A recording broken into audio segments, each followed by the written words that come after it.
It's Child Passenger Safety Awareness Week. How safe is your child's car seat? KOAM News at 10 is next. Now at 10, Pittsburgh firefighters host a car seat check lane event today. Plus, if you ever dreamed of running off to join the circus, it's not too late to just make your way to Joplin. And the city of McCune, Kansas kicks off its 77th annual Fall Festival. The 4 states' most watched news starts now. Pittsburgh Fire Station number 1 played host to a car seat check lane today. This is KOAM News at 10. I'm Elise Noe. The check lane is the final event for Child Passenger Safety Awareness Week. Parents brought their vehicles and car seats through the lane to make sure that all safety aspects were up to date and followed codes. Kids also got to meet fire station mascot Sparky. We are actually doing most of it, but alongside the families. So we are making sure that the car seats are not expired, that they are installed properly, and that literally the child's come out of here in a safe manner. Yeah. If you would like to volunteer with the Family Response Advocates, you can find more information on the City of Pittsburgh website. Chief Meteorologist Doug Ketty joins us with a first look at weather. Well, it definitely turned out to be a nice afternoon after we had the showers. We had the thunderstorms, heavy amounts of rain across the region late last night through the morning hours, kind of got out of here early afternoon. With a little bit of sunshine, we made it up to 78, started at 65, 80 is our average, so pretty close. 95 is a record set back in 1956. But everybody, widespread rain. Last night through the morning hours, average was about a quarter to half an inch, 3/4 of an inch. Bullseye, eastern parts of Jasper County, 3, 4, upwards to 5 inches of rain. As we go through the night, slide back mid 60s, 77 by 10 o'clock in the morning. But here's something we got to watch. We have a severe threat across the region as we go into tomorrow evening. So we're going to be breaking that down for you here in just a little bit. After 2 weekends of shows, the Mexican do Portugal Circus extends their stay in Joplin. The 25-person crew will stay in the city until October 1st. They have toured multiple countries and promised to perform a show that will leave people on the edge of their seats. 2 of the performers say that's what makes the experience worthwhile. Sometimes I'm having a rough day and I'm like, do I really want to go up there in the stage and be smiling?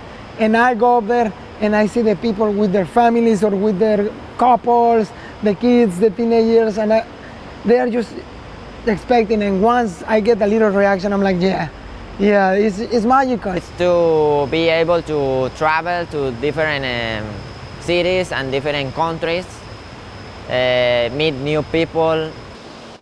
The brothers Aldo and Israel Portugal are the 5th generation of circus performers in their family. Some special guests brought an international flair to Columbian Kindergarten in Carthage. 4 international students from Missouri Southern stopped by Columbian Kindergarten to talk about what their home countries and cultures are like. Officials say it's a good way for the kindergartners to learn more about the world. For the students, it was mostly about fun interaction. So earlier this week, kids brought in food from their home culture for their friends to try out. And then we also know that Missouri Southern has an international focus, and so we thought what better way to combine the two than to ask some students to come in and talk to our kindergarten about their cultures and what it's like for them. For the discussions, each international student was set up in a different spot in the room, and the kindergarten students are rotating around. Middle-earth enthusiasts were able to celebrate all things Lord of the Rings at the Joplin Public Library today to celebrate Hobbit Day. Those in attendance enjoyed a scavenger hunt based on Bilbo Baggins' riddles, flower crowns in the marker space, and guests could even make their own Hobbit feet. Today is kind of like celebrated all over, but it's Hobbit Day, so it's celebrating the birthdays of 2 of the characters from the books. We made my flower crown out of flowers, but they're fake, and they're very beautiful. The Lord of the Rings celebrations are not ending today, however. This event was in partnership with the Joplin Empire Market, who will continue the celebrating hobbits tomorrow. The McCune Lions Club hosted their 77th annual McCune Fall Festival.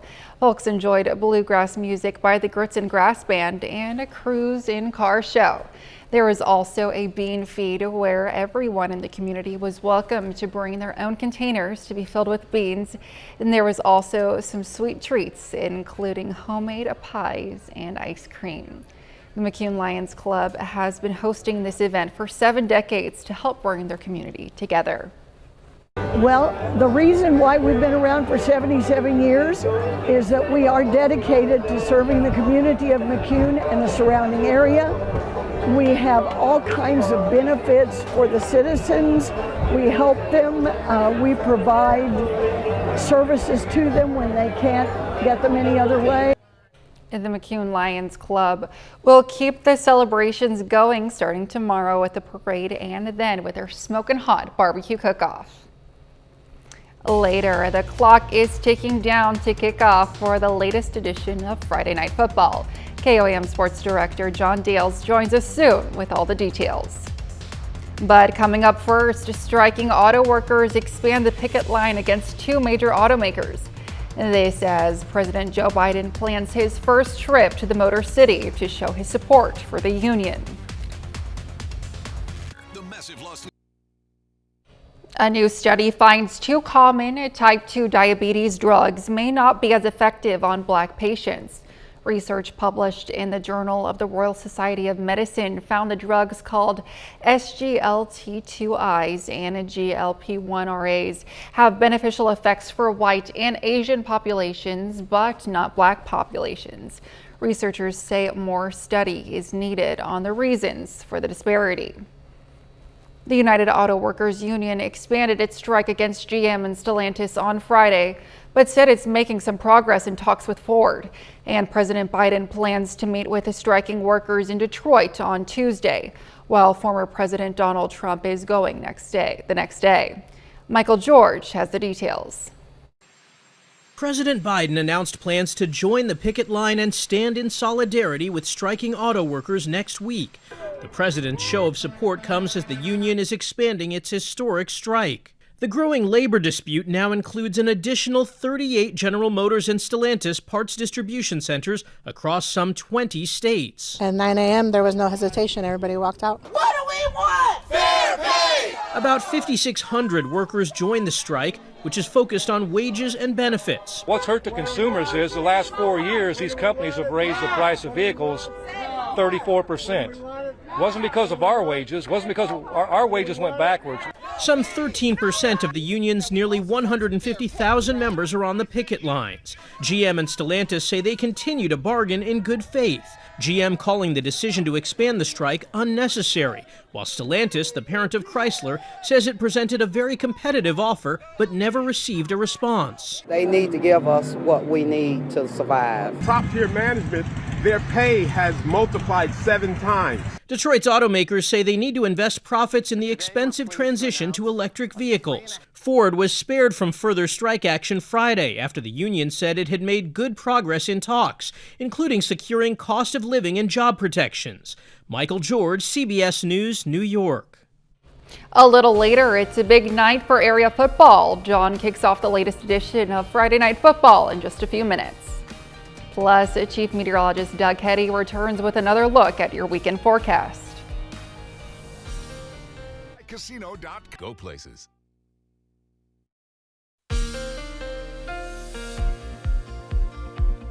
Well, of course, we had showers, we had thunderstorms, heavy amounts of rain late last night and into the morning hours for us today. And we got some pretty good amounts at the airport in Joplin, about 3/4 of an inch, which, hey, we need. For the month, about 3 inches. For the year, 25, but we still have that deficit of over 10 inches. We're going to close that gap a little bit, but we're not going to catch up, at least for the rest of 2023, which kind of stinks, but that's the way it is. Look at these storms driving through late morning, early afternoon, heavy rains out of here. Now we look fine. Most of the Central Plains look pretty good, but here's our next storm system pulling into the western high plains, and this system is going to give us thunderstorms again, even a severe threat by the time we head into tomorrow evening. So you can see the orange, so marginal, slight, elevated. So 1, 2, 3. So we're a level 3 out of 5 across the region. And our main threats here are going to be hail and wind, but we do have a tornado threat on the onset of these storms, 5 p.m. to midnight, so we'll elevate hail, wind, and rain. So let's move to noon tomorrow. Lower 80s, partly sunny, mild, warm, windy. By 4 p.m., there may be an isolated thunderstorm that starts to pop up, but they're really going to get going far western counties, so we're looking at 6 p.m., 7 p.m., 8 p.m. These are the guys that could be a little more explosive. Some of those are the ones that could possibly rotate, and then they're going to drive east. Here's 10 p.m. They get to the state line, Kansas and Missouri. These are still going to be severe, but kind of switch over to more of a wind and a hail threat. Drive south and east, mainly along and south of I-44 by about midnight, and then just a loud night. Heavy rain, a lot of thunder, a lot of lightning, like we've seen a couple times already this week. Showers and thunderstorms last into Sunday morning, and then by Sunday afternoon, we look pretty good, upper 70s for highs. Rainfall potential, I think most of us, at least 1/4 inch, 1/2 inch. A lot of areas are going to pick up an additional 1 or 2 inches of rain. Now, ahead of this storm system, we warm up tomorrow, 86.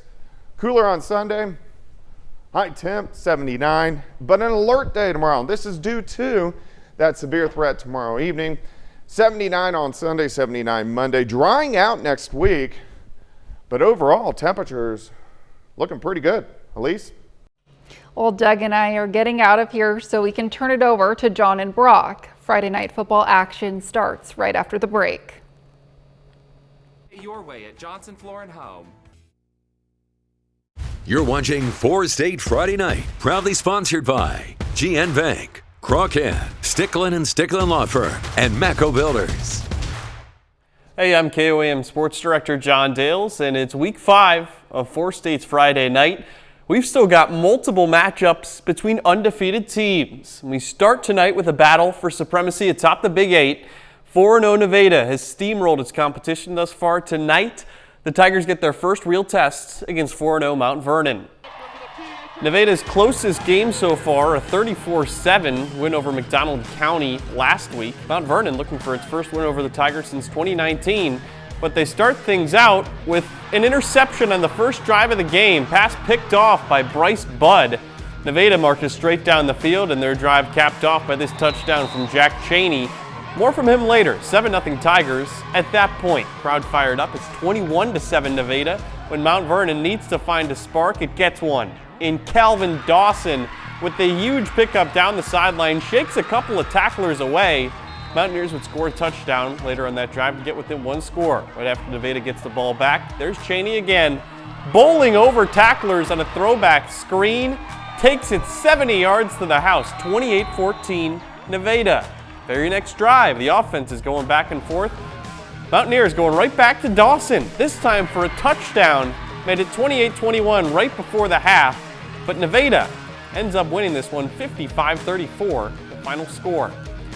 Over to the COC, Joplin lost its first game of the season a week ago on the road at Webb City. No time for the Eagles to hang their heads, though. Another tough conference opponent comes to town tonight, Nixa. Joplin and Nixa, our COC game of the week. Both teams named the Eagles, but only one can win. Starting things out in the first quarter, no score. Nate Uber on the play action to Spencer Ward. He breaks a tackle, and he's going to go the distance. 67 yards to the house. Nixa, just like that, up 7-0. Joplin needs a response on its home field. They go to Hobbs Gooch. The quarterback finds his tight ends, Neil Barstow, who takes it down to the 1. Next play, Quinn Renfro, back from an injury. The tailback scores the touchdown. Joplin ties it up 7 apiece.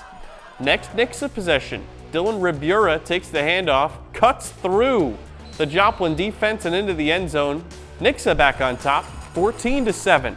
Joplin, do you have another response in you? Late second quarter, same score. Quinn Renfro, yeah they do. Multiple tackles broken, and he walks into the end zone for a touchdown. 14-13, Joplin goes for 2, but Nixa's McCoy Sullivan there for the stop. Nixa never trailed in this game. The Eagles stay undefeated. They take down the Joplin Eagles 35-27. Now moving over to Kansas, one of the surprise stories of the season so far has been Baxter Springs' hot start. At the beginning of last year, the Lions ended a 25-game losing streak. This year, they're 3-0, heading into a battle tonight against fellow unbeaten Parsons.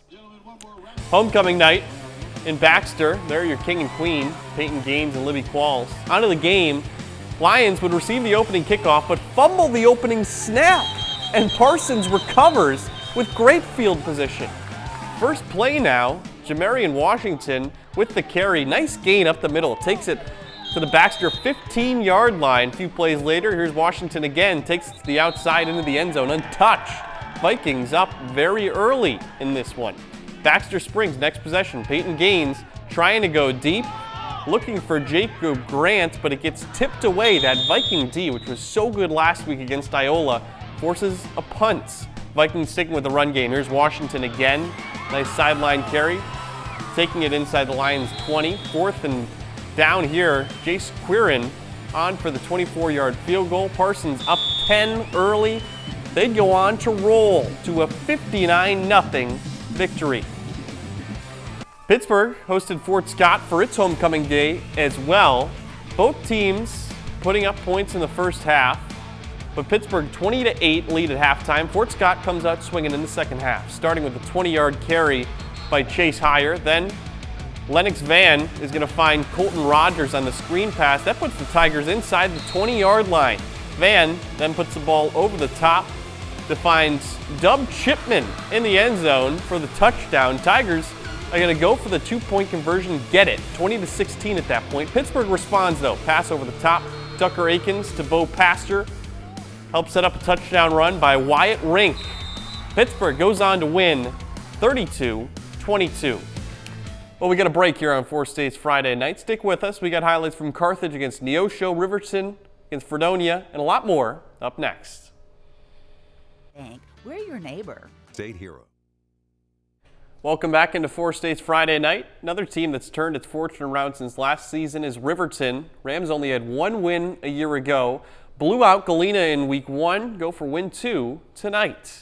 We picked this one up in the second. Rams out to a commanding 22-0 lead. Landon Livingston takes the option pitch from Ryder Goodman and runs it past the Yellow Jacket defense, finding pay dirt for the score. Riverton firing on all cylinders. Fredonia on the road trying to get something going on this swing pass, but Nolan Rushman running. Nice deflection, forcing another punt. On that punt, snap a little bit high, trying to run for his life there. That's the Fredonia punter. He ends up getting brought down by Cody Wagner and Landon Livingston, setting them up with great field position. Ensuing possession, Ryder Phillips has his own number called again to the outside, to the end zone for a touchdown. Fredonia finally does break free. Tayson Farr finds his way into the end zone, gets past the Riverton defense for the first time all night.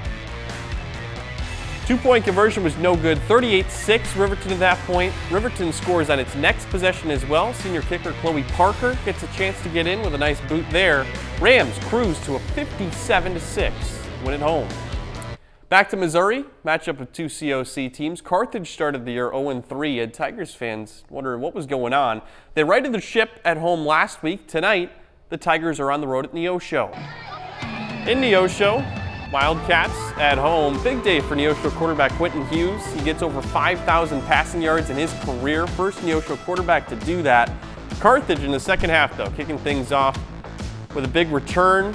Then Landon Collins a couple of times on the ground, another big run. Brody Carlton, the quarterback, calls his own number at one point. Long drive going there. Run gets stuffed after this one. That's Boston Patterson in on the stop for the Wildcats.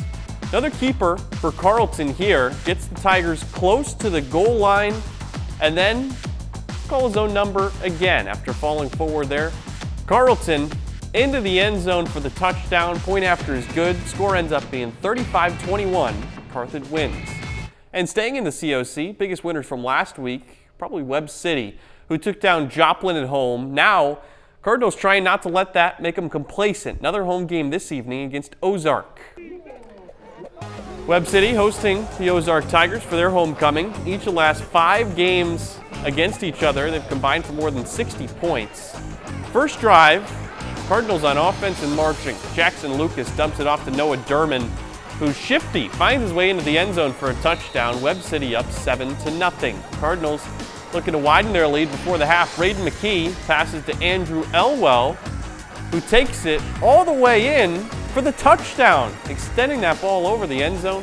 14-0. Second half, Tigers on offense. Peyton Russell passes. It's tipped and it's picked by Andrew Young. Not looking good for the Tigers. Later in the third, Jackson Lucas goes deep and finds 2023 homecoming king Drew Vonderhaar, who takes it all the way to the house. 65 yards. Cardinals shut them out 38-0. They're on the road at Willard next week. And one more COC battle this evening. Carl Junction bouncing back from that road loss at Carthage last week. Really tough test. Branson comes visiting. Low scoring game in the first half. 7-7 at half. Starting out in the second half, Branson goes for it on fourth, and they fool multiple defenders. Luke McCormick goes to Tegan Asbury, and Branson scores a touchdown, go up 13-7. The extra point is missed, though, by Branson, so it stays 13-7. Next Carl Junction possession, Dexter Merrill fumbles the football. Branson takes over after the turnover here. Look, ball comes loose. Branson's going to jump on it. Pirates make the most out of it. They go on to score a touchdown, 21-7. Bulldogs down big here, down by 14. Not going down without a fight, though. Dexter Merrill takes it deep into the end zone after this. Dexter Merrill going deep to Deacon Endicott, who makes a fantastic leaping catch when they had to have it. Then on fourth down, Carl Junction still playing from behind, need this, and Merrill runs around, finds Jackson Wobkin in the end zone. It's called incomplete, though. Turnover on downs. Carl Junction with a tough loss at home. They lose 21-7. That's all the time we have for you in this edition of 4 States Friday Night. Join myself and Brock Baldridge in a half hour. We got highlights and scores from 20 more games across the 4 states at 11 o'clock on Fox 14. We'll see you then.